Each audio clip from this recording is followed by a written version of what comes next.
Hi guys, so today we're going to solve specimen paper for paper 4 for examination for 2025. We're going to see what changes they've made in this one.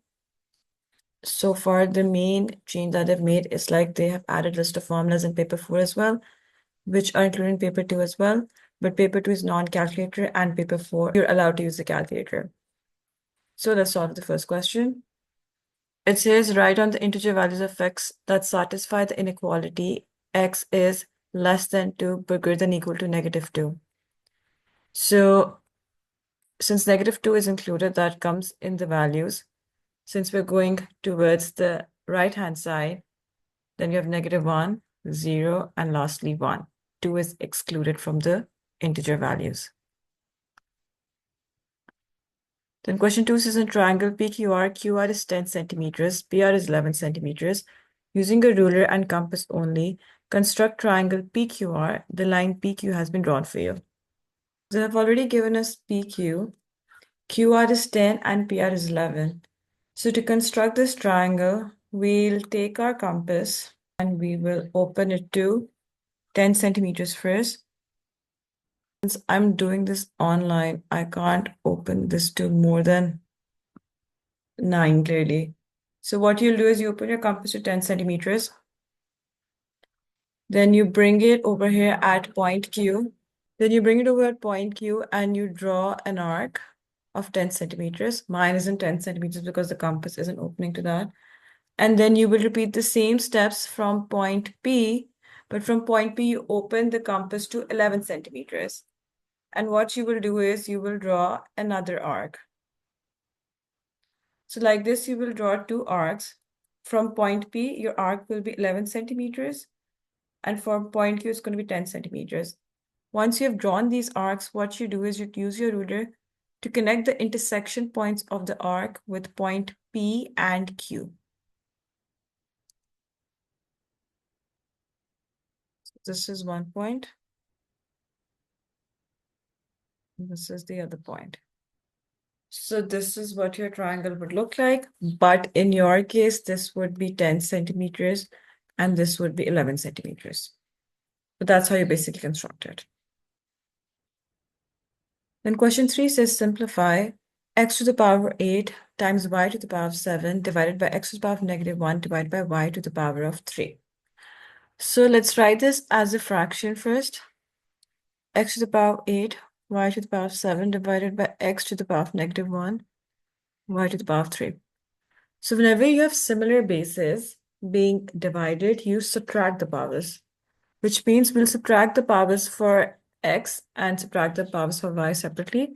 So for x, it's going to be 8 minus -1 times y to the power of 7 minus 3. So that's going to be x to the power of 9, because 8 minus -1 is 8 plus 1, which is 9, and 7 minus 3 is 4.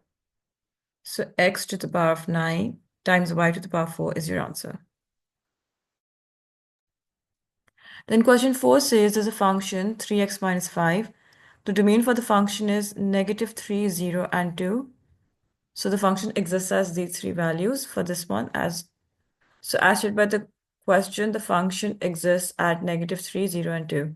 We have to find the range of the function. So to find the range of the function, you will substitute all of these domain values in the function and find the corresponding function values. So at x equals to -3, it's 3 times -3 minus 5, which is equal to -9 minus 5, and that is -14. Then add x equals to 0.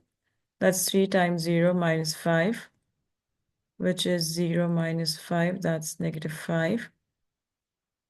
And then at x equals to 2, that's 3 times 2 minus 5, which is 6 minus 5, and that's 1. So your range values are -14, -5, and 1. Simple as that. All you need to do is substitute your x value in the function, find the corresponding y values. Those y values are going to be your range values for the function. Question 5 says the two towns A and B are shown on a map. The scale of the map is 1 centimeter to 3 kilometers. Find the actual distance between A and B. So to find the actual distance, you will measure the distance between A and B using your ruler. So whatever this distance is going to be, let's say it's 12 centimeters, let's say. So what you do is to find the actual distance, you will multiply 12 centimeters with 3. That's 36 kilometers. The reason why we multiplied this by 3 because based on the scale of the map, 1 centimeter equals to 3 kilometers. So that means 12 centimeters would equal to 12 times 3, which is 36 kilometers. So that's how you find actual distance. If they were asking you to find the distance on the map, then you would divide the actual distance by 3. Then it says measure the bearing of B from A. So to measure the bearing of B from A, you will use your protractor and find this angle. So this angle is greater than 90. So it's going to be an obtuse angle. So for the first part, you measure the distance, times it by 3 to get the actual distance. And for the second part, for the bearing, you will use your protractor to measure this angle, and that is going to be the bearing. Because they want the bearing of B from A. So whatever it's from, you measure the angle at that point, and the angle is measured in clockwise direction from the north towards the line that connects the 2 points.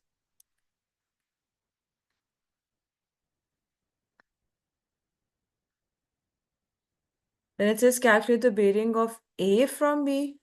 So then, whatever angle you found over here, that same angle is going to be this one over here. Now, why is that? If you notice, the 2 knots are parallel, and in parallel lines, alternate angles are equal. So whatever this angle is, it's alternate to this angle. So once you have the bearing of B from A, you can easily find the bearing of B. You can easily find the bearing of A from B because this angle is the same as this angle. So let's say this angle is 110. This would also be 110. So to find the bearing of A from B, you find all of this angle. So it would be 110 plus 180, which would be equal to 290. Once again, I'm assuming it's 110 because I can't measure it right now, but like you will measure the angle using the protractor. This angle would equal to this angle because they're alternate angles. And then you add 180 to it to find the bearing of A from B.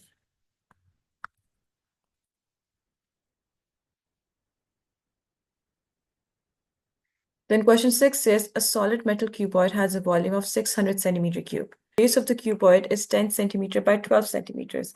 Calculate the height of the cuboid. So volume of cuboid has the formula of length times width times height. 600 is the volume. Base is 10 times 12. So to find the height, we divide 600 by 120. Cancel the zeros out. This is 10. This is 2. So height is 5 centimeters.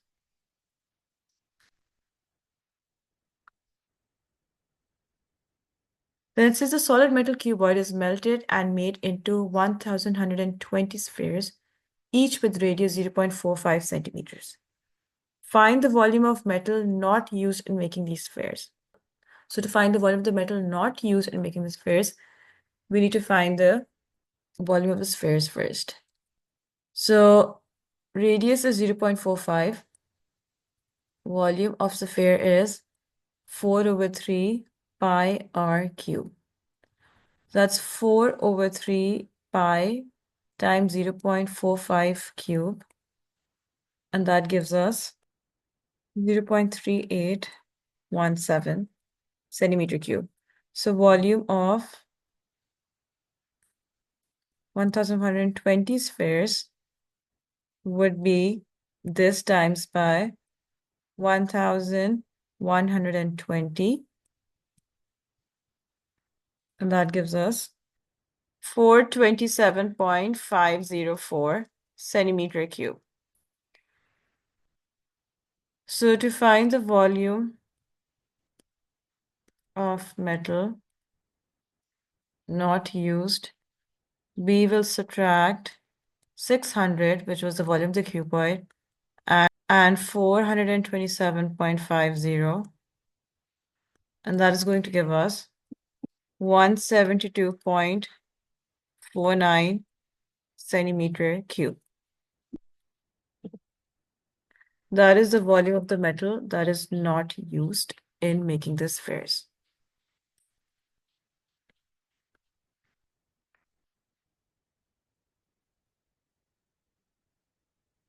Question 7 says on any day the probability that it, on question 7 says on any day the probability that it rains is 1/3. When it rains, the probability that Amira goes fishing is 3/5. When it does not rain, the probability that Amira goes fishing is 3/4. In a period of 60 days, on how many days is it expected to rain? So it's going to be 1/3 because that is the probability that it's going to rain times the period of days, that's 60, and that's 20. So it's expected to rain on 20 days.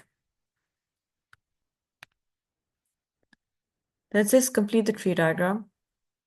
So the probability of it raining is 1/3. So the probability of what? So the probability of it not raining would be 2/3. If the probability of her going fishing when it's raining is 3/5, the probability of her not going fishing would be 2/5.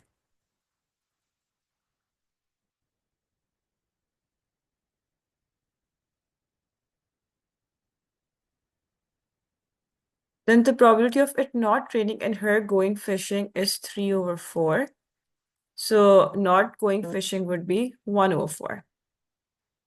So this is your probability tree diagram. Find the probability that on any day Amira goes fishing.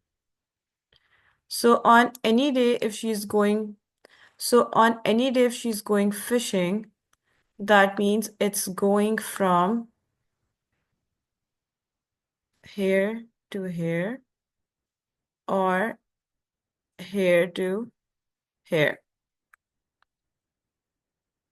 So we will do 1/3 times 3/5 plus 2/3 times 3/4. As you can see, as we're going along the branches, I'm multiplying the probability. The moment we go across the branches, I add the probabilities. So it's going to be 1/5 plus 1/2, which is 2/10 plus 5/10. So that's 7/10. That is the probability of her going fishing on either of the days.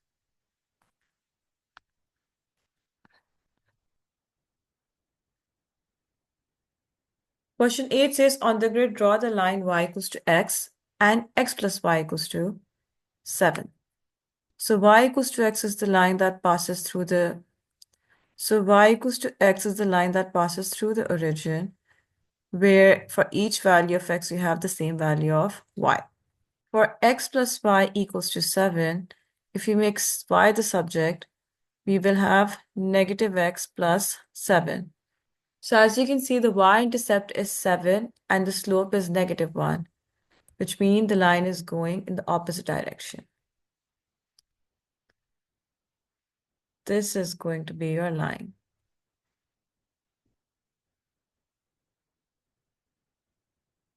Now, how do I know that this is the line?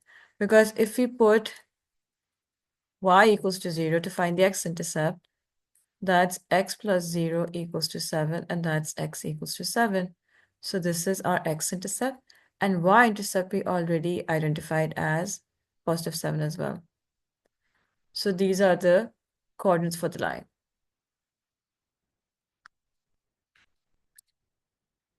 Then it says region R satisfies the three inequalities: y is greater than equal to 0, y is less than equal to x, and x plus y is greater than equal to 7.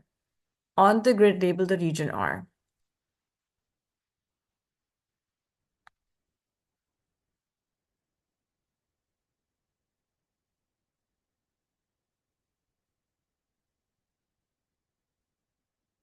So we have y greater than equal to 0, which is your x-axis.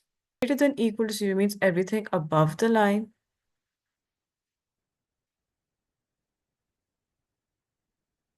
So this is all of the things above the line. Then y is less than equal to x means that everything below that line. So that means this region is gone now. And then x plus y is greater than equal to 7. So greater than equal to 7 comes over here in this region. So this is also gone.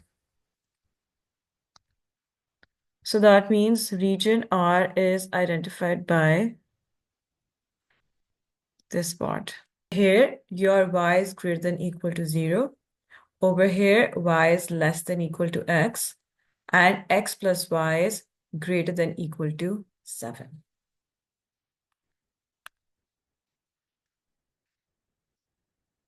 Question 9 says the diagram shows the speed time graph of part of a car journey. Find the deceleration of the car between 10 and 13 seconds. So to find the deceleration between 10 and 13 seconds, we're looking at this slope over here, this part. In a speed time graph, the slope gives you acceleration or deceleration, depending on what the motion is. Over here, since it's deceleration, to find the slope, we need 2 points. This is 10 and 8, and this is 13, 0. So slope is going to be 8 minus 0 over 10 minus 13. That's 8 over negative 3. Since we know it's deceleration, so we just write it as 8 over 3. The negative sign is not written with it. Then calculate the total distance traveled during the 13 seconds. In a speed time graph, your area under the graph is your distance. So this entire thing is your distance. So to find the area under the graph, we need to find the area of the graph. As you can see, it's a trapezium. So the formula for the area of a trapezium is 1 over 2 times height times the sum of parallel sides.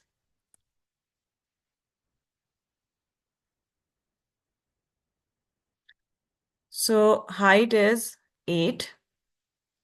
Parallel sides are 10 and 13. These two are the parallel sides. So 1 over 2 times 8 times 10 plus 13. That is 4 times 23. And that equals to 92 meters. That is the distance traveled during the 13 seconds of this car's journey.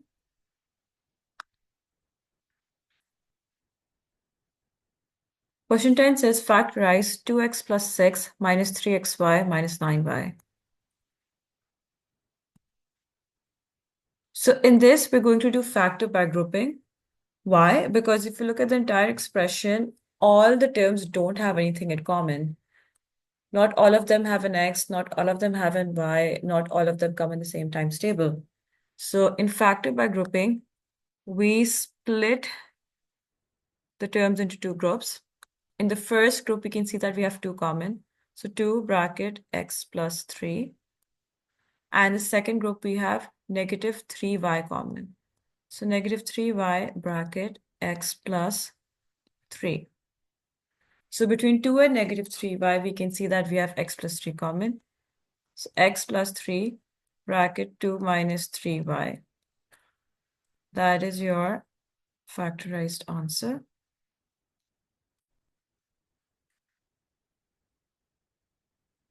Question 11 says, that we have a universal set of 20 numbers where number of A union B complement is 3, number of elements for A is 10, and number of elements for B is 13.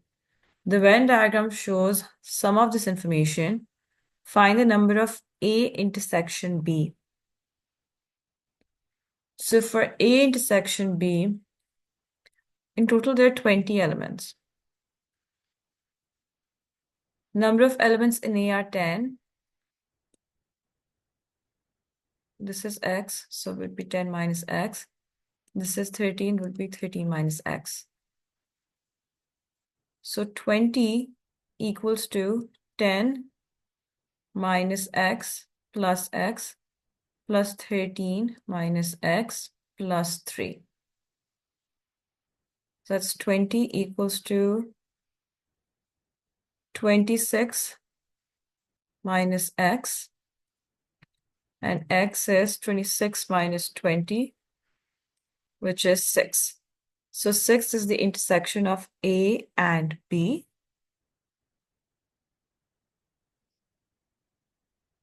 Then it says find the number of A complement intersection B.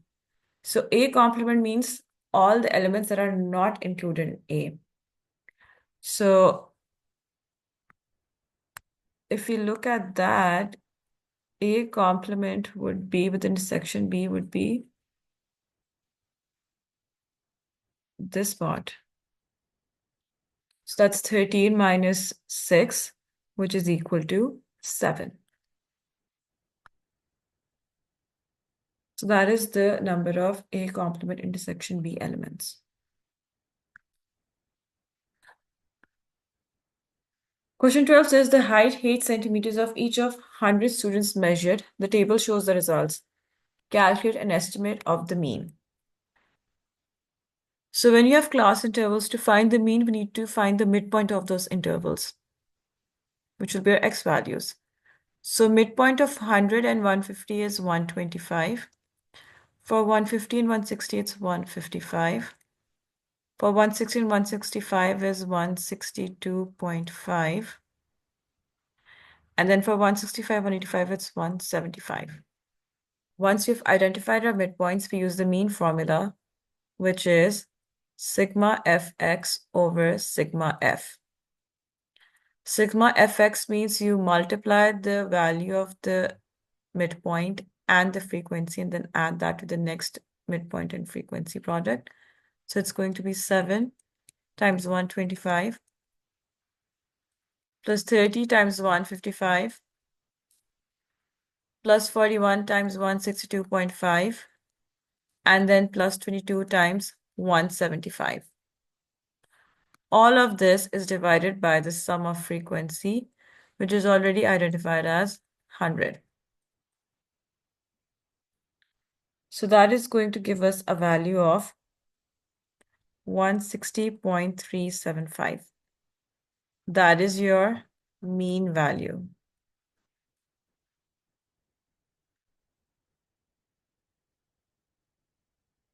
Question 13 says the diagram shows a quadrilateral ABCD formed from two triangles, ABC and ACD.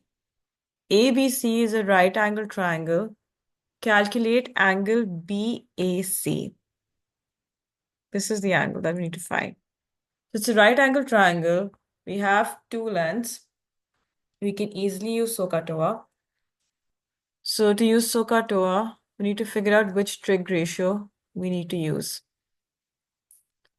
Since we need to find angle A, that means 12 is our adjacent and 14 will be our opposite.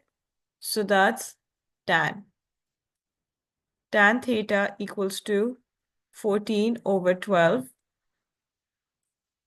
Tan inverse of 14 over 12. And that gives us a value of 49.4. That is angle BAC.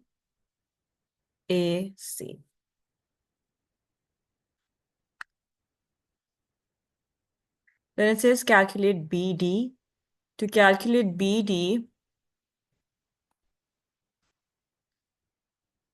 First, we need to connect the points. This is what they want us to calculate. So if you notice, we just found this angle that was 49.4. And we can easily make out a triangle from ADB. So in ADB, we have two lengths in the angle between them, and that easily qualifies for the cosine rule.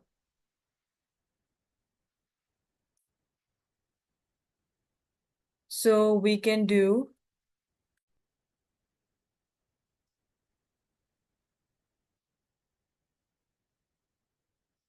BD square equals to 15 square plus 12 square minus 2 times 15 times 12 times cos of 62 plus 49.4. Let's add that. 111.9. So 15 square plus 12 square is going to be 369 minus negative 134.27. That gives us 503.27. Square root both sides, and BD is going to be 22.4 centimeters. That is your answer. Then it says calculate the shortest distance from D to AC.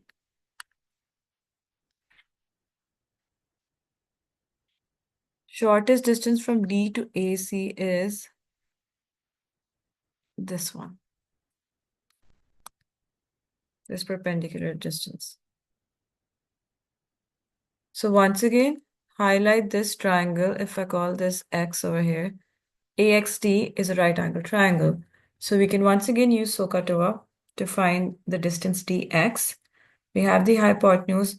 They want us to find the opposite, so we'll use sine.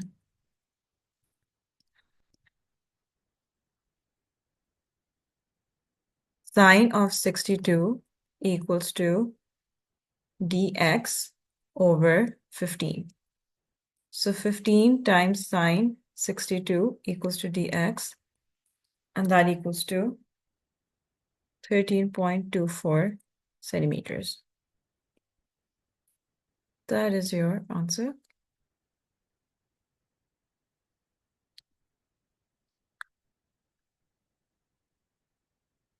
Question 14 says Hong has $4,000 to invest. She invests $2,000 at a rate of 2.5% per year simple interest. She also invests $2,000 at a rate of 2% per year compound interest. Find the value of each investment at the end of 8 years. So as you can see, for the simple interest, he is investing $2,000 at the rate of 2.5% per year. So interest amount would be 2,000 times 2.5 over 100 times 8.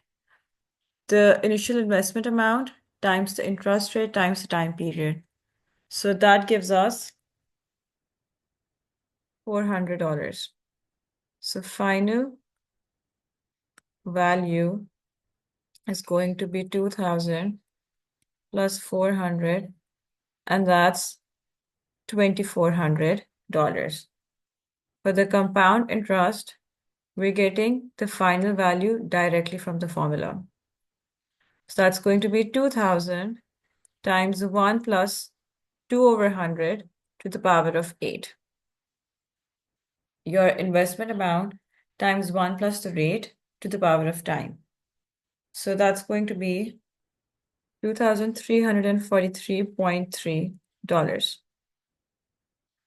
So we can clearly see that Hong is earning more for the simple interest as compared to the compound interest for the same time period.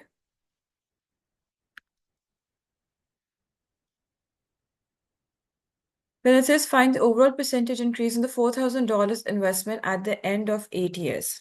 So new amount is going to be your 2,400 plus 2,343.3. That gives us $4,743.3. So percentage increase is your new amount minus the old amount divided by the old amount times 100. That is going to give us 18.58%. That is the percentage increase in the investment.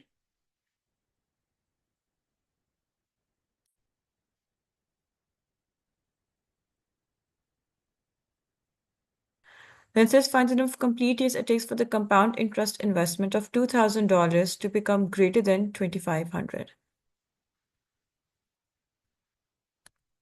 So that means we're going to do 2,000 times 1 plus 2 over 100 to the power of t, because they want us to find the value of t to be greater than 2,500.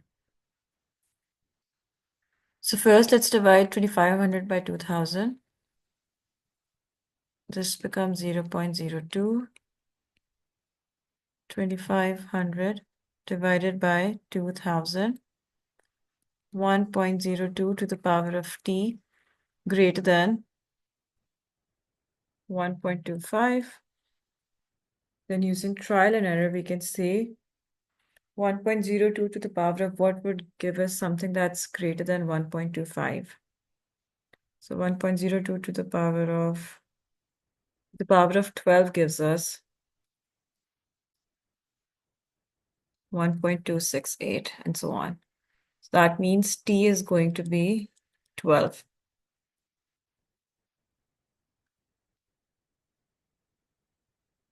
So using trial and error, you'll put different values of t. You can start from 5 somewhere in the middle and see whether you need to increase or decrease. And you will get an idea like by how much you need to increase, and you keep on just changing the number and seeing which one gives you a value that's greater than 1.25. And that was at t equals to 12. That is the point where it started giving a value greater than 1.25. Because from 11 and beneath, all of the values were less than 1.25.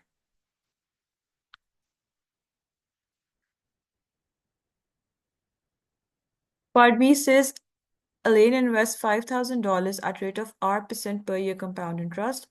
At the end of 15 years, the value of the investment is $7,566. Find the value of R. So 7,566 equals to 5,000 times 1 plus R over 100 to the power of 15. Final value, initial value, time period, and R is what we need to find. So start with dividing this by 5,000.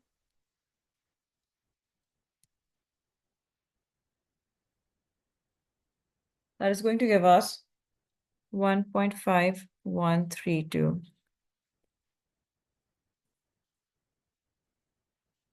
Then we're going to take the 15th root on both sides. So we do 1.5132 to the power of 1 over 15. That's 1.0279. And over here, we got rid of the power of 15 on the bracket, so it's 1 plus R over 100. Now we do 1.0279 minus 1 equals to R over 100, which is 0.27, which is 0.0279 equals to R over 100. Cross multiply to get the value of R.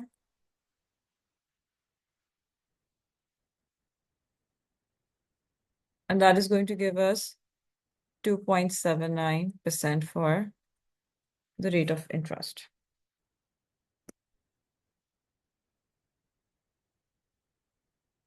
That's your answer.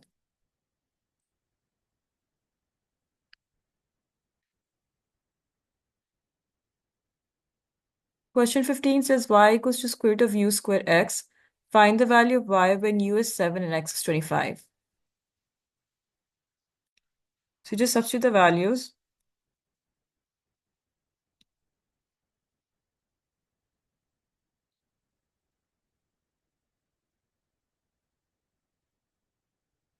35 is your y values.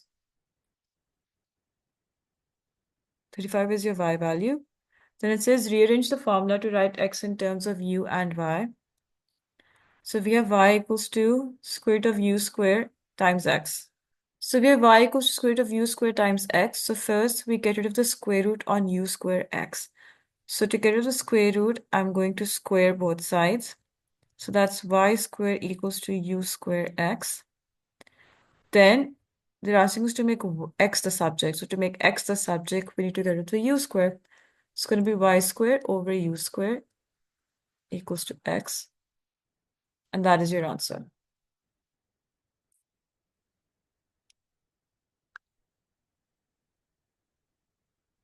Question 16 says A is the point 72, B is the point -5 and 8. Calculate the length of AB. So distance has a formula of y2 minus y1 whole square plus x2 minus x1 whole square.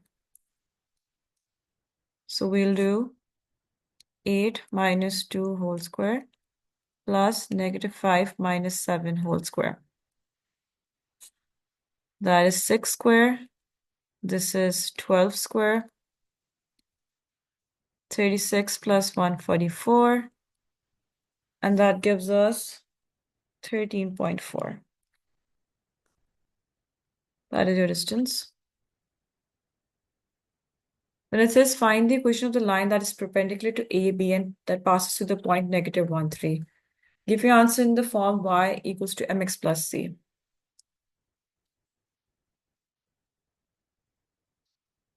So A has the coordinates of 7, 2, and B has the coordinates of -5 and 8.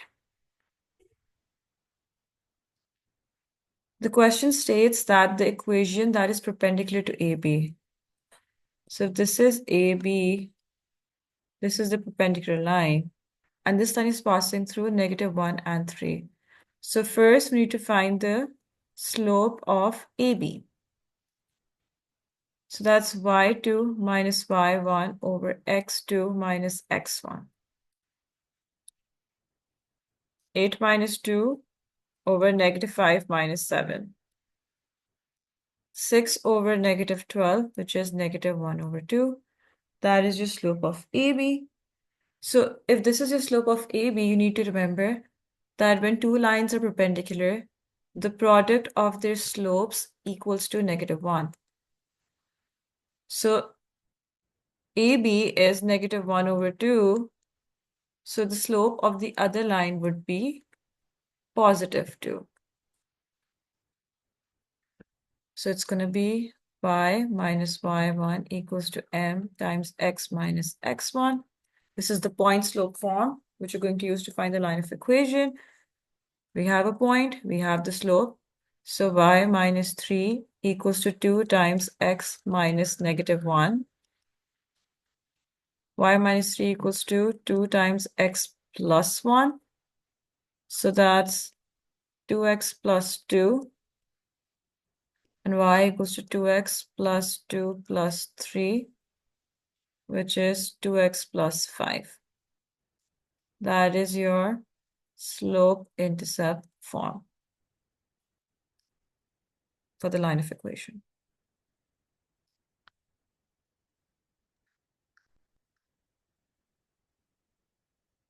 Question 17 says that the area of the triangle is 50 centimeters square. Calculate the value of sine x. So to calculate the value of sine x, we will use the formula area equals to 1 over 2 AB sine x. So 50 equals to 1 over 2 times 18 times 13 times sine x. For this formula to be applicable, you need to have two lengths and the angle between them. In our case, they gave us two lengths, they gave us the area, and they're asking us to find the angle. So it fits. So 2 ones are 2, this is 9. So 50 would be divided by 9 and 13 to get the value of sine x. And that turns out to be 0.427. That is sine x.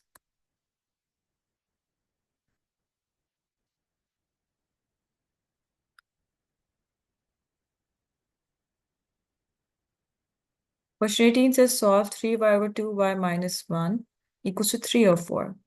So whenever you have a fraction on both sides and that fraction is not being added or subtracted to something else, you can cross multiply to get rid of the fraction. So what we do is we multiply 4 by 3y and 3 by 2y minus 1. So that's 12y equals to 6y minus 3. 12y minus 6y equals to negative 3, which is 6y equals to negative 3, and y would be negative 3 over 6, which is negative 1 over 2. That is the value of y.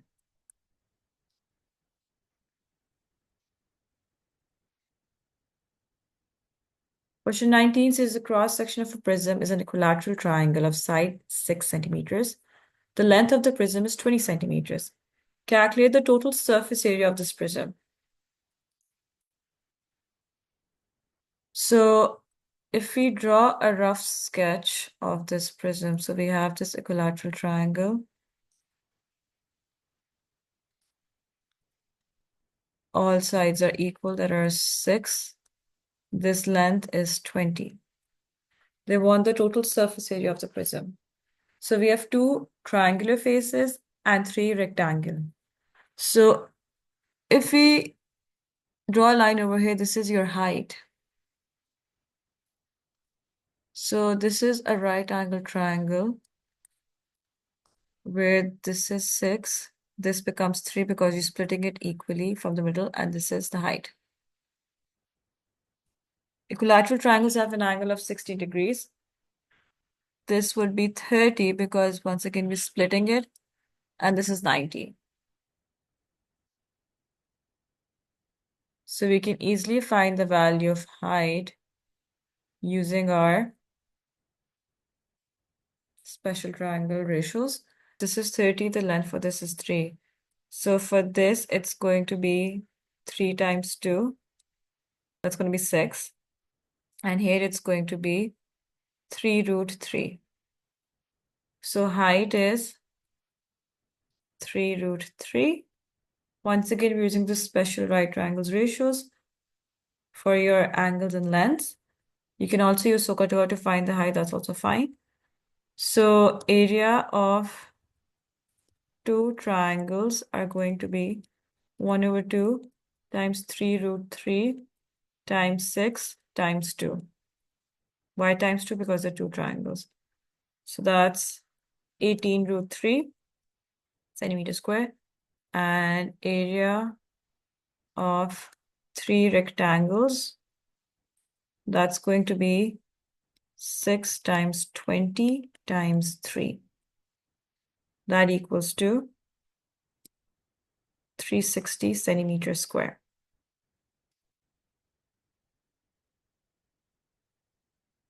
So total surface area is going to be the sum of these two values. 18 root 3 plus 360, and that gives us 391.17 centimeters square.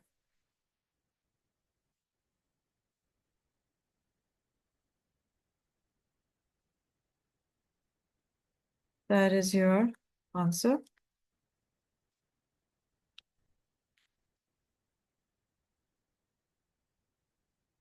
Question 20 says y equals to 2 times x to the power of k plus u times x to the power of 7, and dy by dx is 18x to the power of k minus 1 plus 21x to the power of 6. Find the value of k and u. So if you differentiate this, dy by dx would be 2k times x to the power of k minus 1 plus 7u times x to the power of 6. So we put both the dy by dx equal to each other. So in this, 18 is equal to 2k because the x is the same thing. It's k minus 1. So that means the coefficients are going to be put equal. And over here, 21 equals to 7u. So 18 divided by 2 is k, that's 9. And 21 divided by 7 is 3, that is u. So these are your answers.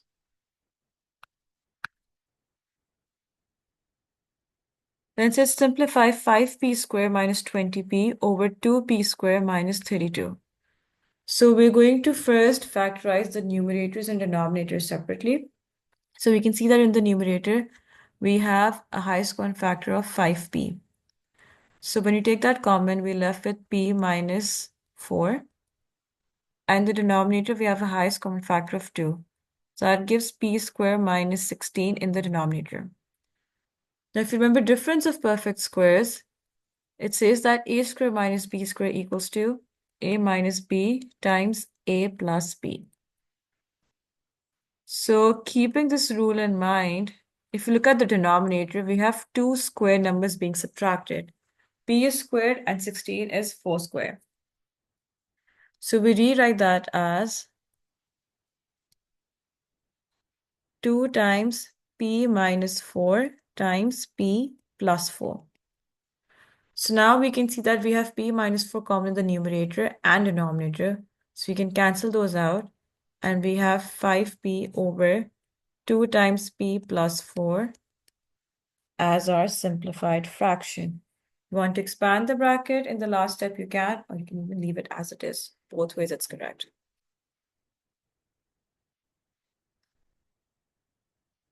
Then 22 says the diagram shows triangle OPT.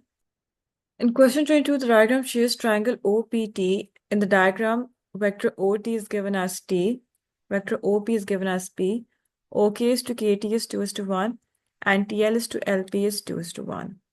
Find in terms of T and P in its simplest form, PL.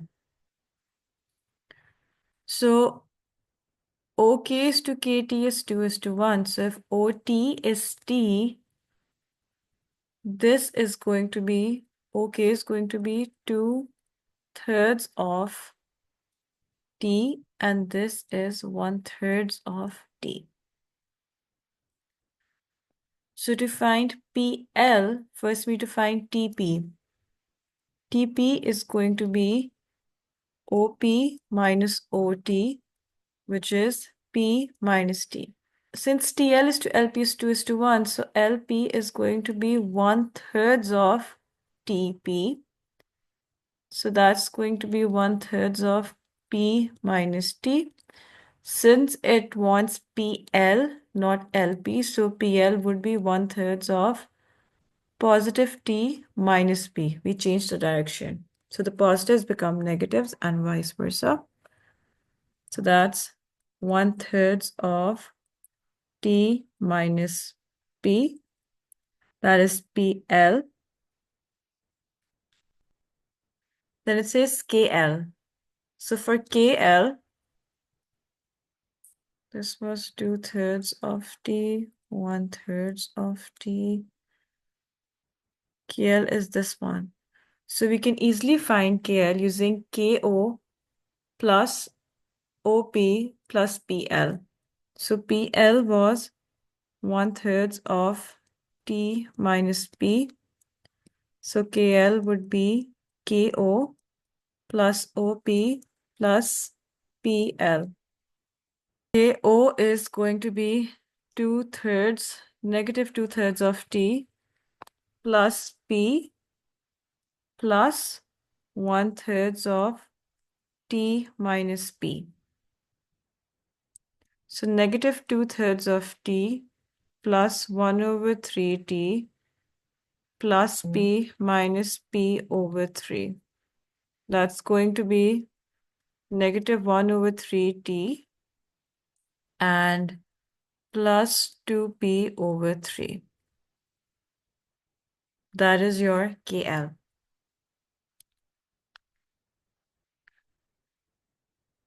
Then says KL is extended to the point M. Km is equal to negative 2/3T plus 4/3P. Show that M lies on OP extended.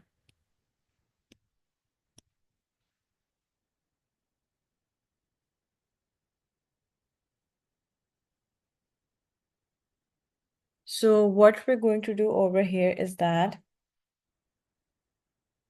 Km is negative 2 over 3t plus 4 over 3p. We want us to show that M lies on OP.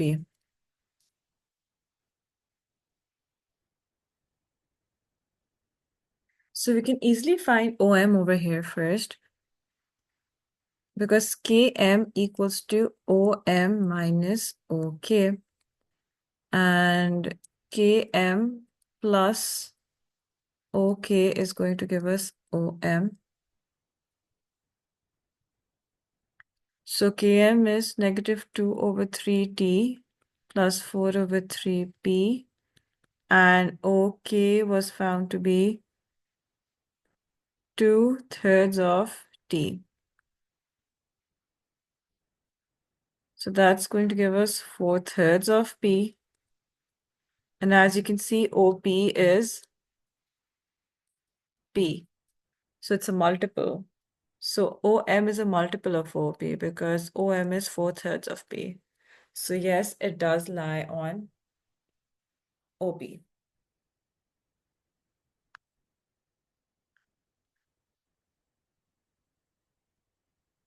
Question 23 says search walks 7.9 kilometers correct to the nearest 100 meters.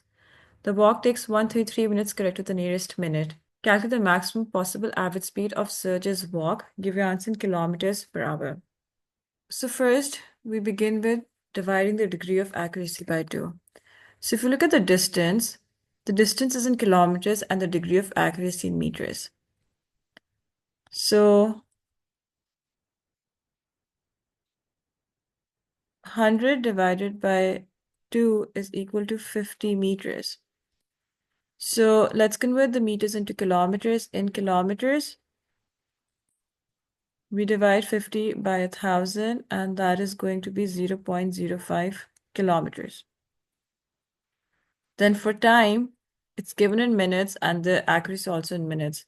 So 1 over 2 is 0.5 minutes. But they want the speed in kilometers per hour. So that means we need to convert this into hours. So 133 divided by 60, that's going to be in hours first. That's 2.2166. And this 0.5 minutes, so 0.5 divided by 60, that's 0.0083 recurring. That's also in hours. Now it says maximum possible average speed. Average speed is distance over time. When you're trying to find the upper bound in division, your numerator is your upper bound and denominator is your lower bound. So that means we need to find the upper bound of distance and lower bound of time to find the upper bound of average speed. So upper bound of distance is going to be 7.9 plus 0.05. That's 7.95 kilometers. And lower bound of time is going to be 2.2166 minus 0.00833. So 2.2166 minus 0.00833. That's 2.208 hours. So average speed is going to be 7.95 divided by 2.208. And that gives us 3.6 kilometers per hour. That is your maximum possible average speed.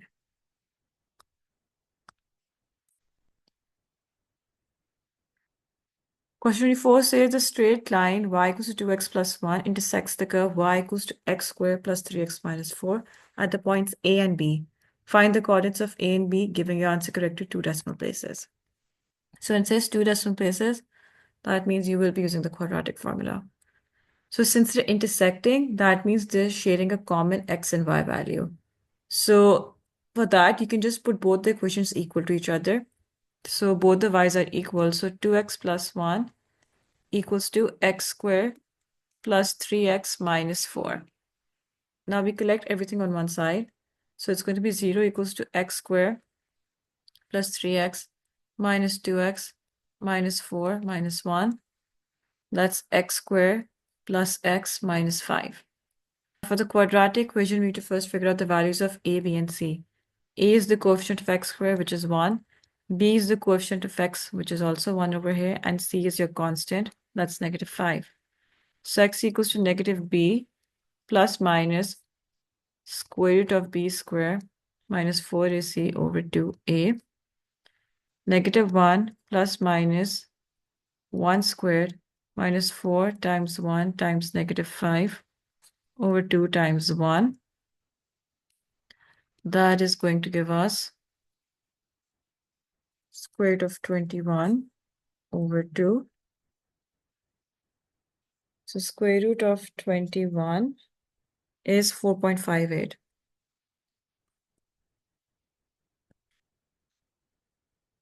So negative 1 plus 4.58 over 2 is 1.79.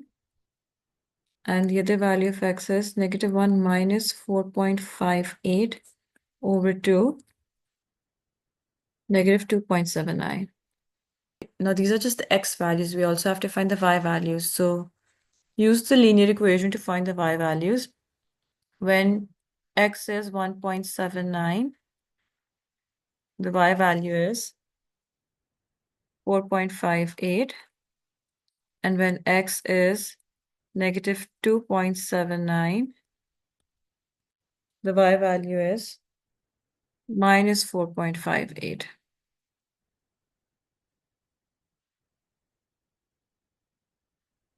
So these are your coordinates. You can say that A is 1.79 and 4.58, and B is negative 2.79 and negative 4.58. That's your answer.